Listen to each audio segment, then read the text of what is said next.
차우칠라 스쿨버스 납치 사건. 개요. 1976년 미국 캘리포니아에서 발생한 희대의 스쿨버스 납치 사건. 이 하교 중 흔적도 없이 사라진 스쿨버스. 1976년 7월 15일 오후 4시 미국 캘리포니아주 차우칠라에 있는 데일리랜드 초등학교에서 여느 때와 마찬가지로 학생들을 집까지 태워다주는 스쿨버스가 출발했다. 스쿨버스에는 운전사와 아이들을 포함해 31명이 탑승해 출발했다. 스쿨버스는 에드워드 레이라는 사람이 운전했는데 베테랑 운전수이고 매일 다니는 길이라 별다른 문제는 없었다. 맨 처음 에드워드라는 5살 남자아이가 내렸고 세 번째 정류장까지 모두 5명의 아이가 내렸다. 이렇게 버스에는 남자 7명, 여자 19명에서 총 26명이 남게 되었다. 그러나 그 다음부터는 아이들이 돌아오지 않았고 부모들은 학교에 전화를 걸었다. 예정대로 스쿨버스를 출발시켰던 학교는 아이들이 집에 오지 않았다는 소식에 당황하지 않을 수 없었고 결국 학교는 오후 6시경 경찰에 신고했다. 경찰은 스쿨버스가 다니던 도로를 샅샅이 뒤졌으나 버스의 흔적을 찾을 수 없었고 먼저 내린 5명의 아이들에게도 버스의 상황 등에 대해 물어봤지만 먼저 내린 아이들은 평소와 전혀 다를 게 없었다고 진술했다.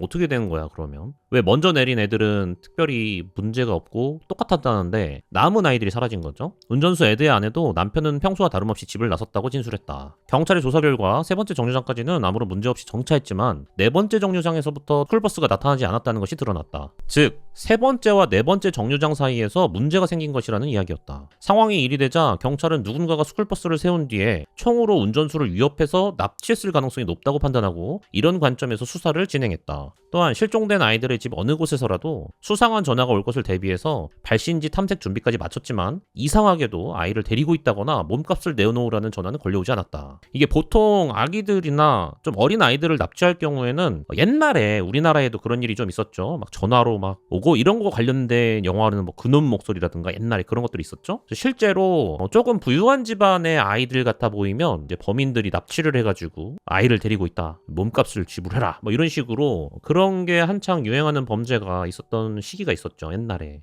근데 이제 조금 현명한 부모님들 같은 경우는 예 많이 먹어요 잘 키워주세요 이렇게 대처하는 경우도 있었다고 합니다. 이게 이제 나중에 보이스피싱까지 번졌을 때에는 그렇게 대처를 하시는 것 같더라고요. 네, 요즘에는 그런 게 별로 없죠. 스쿨버스가 납치되었다는 소식에 이전까지 어디 있는 곳인지도 몰랐던 차우칠라는 전 미국의 이목이 쏠리는 것이 되었고 매스컴은 앞다투어 차우칠라의 취재진을 파견해서 기자들과 방송국 취재진들로 차우칠라는 들썩거렸다. 3. 발견된 텅 빈 버스와 사건 해결. 버스가 사라진 지 4시간이 지난 오후 8시경 차우칠라에서는 약 15km 떨어진 곳에서 웬 큰 차량이 버려져 있는 것을 인근을 수색하던 경찰이 발견했다. 들어가 보니 버스는 텅 비어 있었다. 단지 아이들의 책가방만이 자리에 놓여져 있었고 집중적으로 차 안을 살펴봤지만 총탄의 흔적이라든지 혈흔은 발견되지 않았다. 결국 자정을 넘겨 다음 날인 7월 16일 사건이 중대하다고 판단한 FBI가 지원 요청과 협조한 차우칠라 경찰의 요원들을 파견했다. 하지만 FBI 요원들도 그 시간까지 범인에게서 아무런 연락이 없는 것을 이상하게 여겼다. 실종된 아이들을 조사했지만 아이들의 가정 중 특별히 유력하다거나 부유한 가정은 없었다. 범인은 특정한 한 아이를 노린 게 아니라 스쿨버스에 탄 사람 전체를 노렸다고 판단되었다. 아침 8시가 되었지만 범인들에게는 아무런 연락도 없었다. 사건 발생 20시간이 지난 그날 정오까지도 아무런 연락이나 움직임이 없는 데다가 어떤 단서도 찾을 수가 없어서 FBI 요원들과 경찰들은 애만 탈 뿐이었다. 그러던 중 7월 18일 차우칠라에서 160km 떨어진 리버모어라는 곳의 채석장에서 에드와 아이들이 발견되었다는 소식이 전해졌고 경찰은 즉시 리버모어로 가서 에드와 아이들의 안전을 확인하고 무사히 차우칠라로 데려올 수 있었다.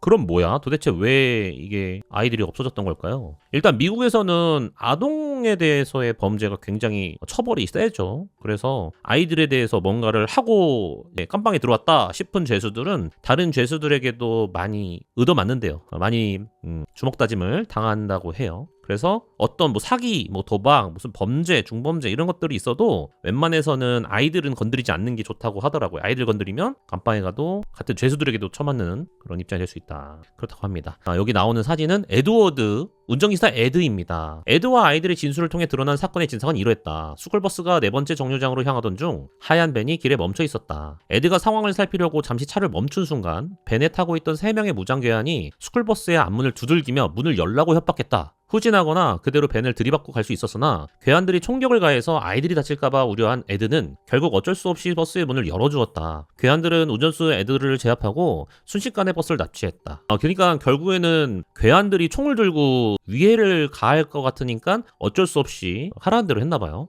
괴한들은 에드와 아이들을 버스 뒤편으로 몰아간 다음 한 명이 버스를 운전해서 15km 떨어진 곳까지 운전해갔다. 그 지점에서 괴한들은 에드와 아이들을 위협하여 에드를 비롯한 10명 정도를 벤에 태우고 나머지 아이들은 버스에 남겨두었다. 괴한들은 에드와 아이들에게 너희들이 허튼 짓을 하면 버스에 남은 아이들을 죽이겠다 라고 협박하여 움직이지 못하게 만든 다음 벤을 출발시켰다. 얼마 후 다른 벤 한 대가 그곳에 도착해 남은 아이들을 태우고 출발했다. 두 대의 벤은 차우칠라에서 무려 160km나 떨어진 곳으로 이동했다. FBI가 개입할 시점에는 이미 두 대의 벤은 차우칠라를 기점으로 한 수사 영역을 벗어나버린 상태였다. 그렇게 사건 발생 11시간이 지난 새벽 3시에 두 대의 벤은 어떤 채석장에 도착했고 에드와 26명의 아이들을 모두 내리게 했다. 그런 다음 괴한들은 에드와 아이들에게 구멍 안으로 들어가도록 위협했다. 그 구멍 안으로 들어가니 사방이 금속재 벽으로 둘러싸인 공간이 있었는데 그 공간은 다름 아닌 컨테이너 박스가 실린 트레일러였다. 괴한들은 컨테이너 박스 위에 둥근 구멍을 뚫고 사다리를 놓은 다음 트레일러 째로 엄청난 양의 흙을 덮어서 묻어버리고 그 구멍만을 남겨두었던 것이었다. 에드와 아이들이 컨테이너 안으로 들어가자 괴한들은 컨테이너 박스 위에 구멍을 막아버리고 흙으로 구멍 위를 메워버렸다. 순식간에 에드와 아이들은 갇힌 신세가 되어버렸다. 아니 근데 이러면은 애들이 숨을 어떻게 쉬지? 숨 쉴 구멍은 있나? 컨테이너 안에는 범인들이 알량하게 담긴 포테이토 칩 과자 몇 개와 깨끗하지 않은 물 한 동이가 있었는데 이걸로는 27명이 오래 버티기는 무리였다. 그런데 괴한들에게서 연락이 없었던 건 이들이 연락을 하지 않아서가 아니라 할 수가 없어서였다. 전대미문의 스쿨버스 납치 사건의 아이들의 친인척과 지인들은 물론 차우칠라로 몰려든 취재진들도 본사와 연락하느라 차우칠라의 전화선이 포화 상태에 이른 탓에 범인들은 차우칠라의 그 어느 곳에도 전화할 수가 없었던 것.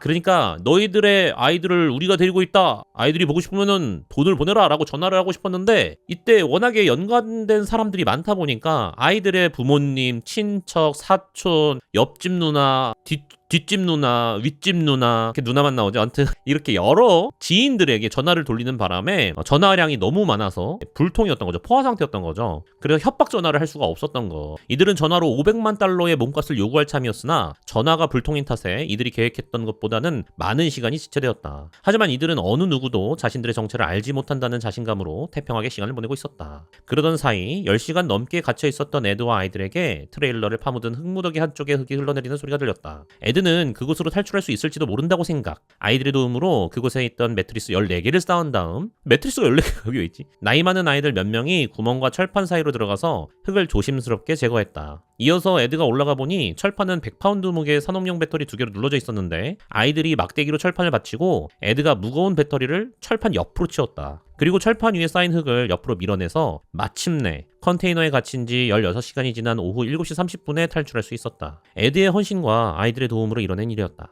에드와 26명의 아이들은 채석장의 관리사무소까지 걸어갔고 이들을 보고 놀란 채석장의 경비원이 경찰에 연락하여 사건 발생 36시간 만인 7월 18일 새벽 4시에 에드와 아이들은 무사히 차우칠라로 돌아올 수 있었다. 범인들은 에드와 아이들이 차우칠라로 돌아왔다는 뉴스를 접하고 나서야 자신들이 너무 여유를 부렸다는 걸 깨달았으나 이미 때는 늦은 뒤였다. 이들은 즉시 그곳에서 도망쳤다. 이렇게 에드와 아이들이 무사히 돌아왔으나 괴한들의 정체는 도무지 밝혀낼 수 없었다. 단지 괴한들이 복면을 하고 무장한 3명의 남자로 추정될 뿐 이들을 특정할 만한 어떤 단서도 없는 상황이었다. 경찰은 에드에게 최면 수사를 제안했고 에드는 이를 받아들여 최면이 진행되었다. 에드는 최면 중에 우연히 스치듯 본 자신과 아이들을 태운 벤의 차량 번호를 기억해냈다. 경찰이 이 벤을 추적한 결과 범인의 정체를 밝혀낼 수 있었다. 괴한들의 정체는 프레드 우즈, 리처드 샌필드, 제임스 샌필드로 프레데릭은 캘리포니아에서 유명한 대부호의 아들이었다. 또한 리처드 샌필드와 제임스 샌필드도 유복한 집안의 자제들로 이들 셋은 가정 형편상 이런 범죄를 저지를 이유가 전혀 없어 보였다. 그러나 FBI가 프레데릭 우즈의 집을 수색한 결과 그의 집에서 몸값을 요구하는 전화를 할 때 읽으려고 쓴 메모가 발견되었다. 또한 에드와 아이들이 갇혀있던 리버모어의 채석장의 소유자는 다름 아닌 프레드 우즈의 아버지였다. 채석장의 일꾼은 프레데릭과 리처드, 제임스가 채석장에 와서 흙을 파내는 모습을 목격했지만 채석장 소유주의 아들인지라 별로 이상하게 생각하지 않았다고 진술했다. 이들은 모든 범죄가 들통나자 캐나다로 도피를 시도했으나 FBI에 의해 붙잡혔다. 부유한 이들이 500만 달러를 벌려고 무고한 스쿨버스 운전수와 아이들을 납치한 이유는 단지 클래식카를 살 돈이 필요해서였다. 그러나 엄격한 부모가 돈을 주지 않아서 빡친 나머지 완전 범죄를 구상하고 500만 달러를 몸값으로 받아낸 그것으로 클래식카를 사려고 했던 것으로 드러났다.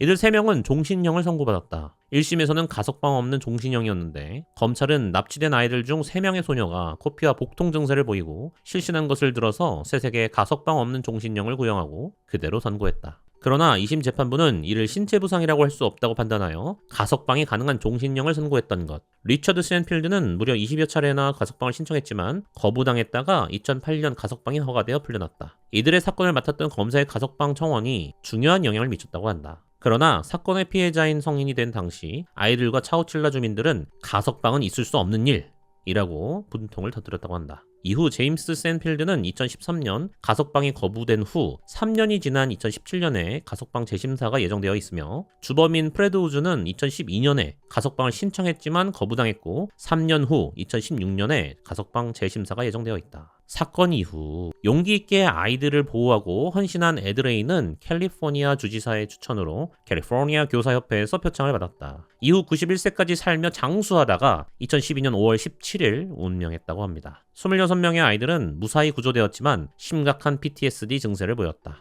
이들을 추적조사한 심리학자에 의하면 아이들은 성인이 되었어도 우울증을 비롯한 정신적 문제로 고통받고 약물을 남용하는 등의 일들이 있었으며 심지어 한 명은 누군가가 날 조종하려 한다면서 폭력을 행사했다가 감옥에 가기도 했다고 합니다.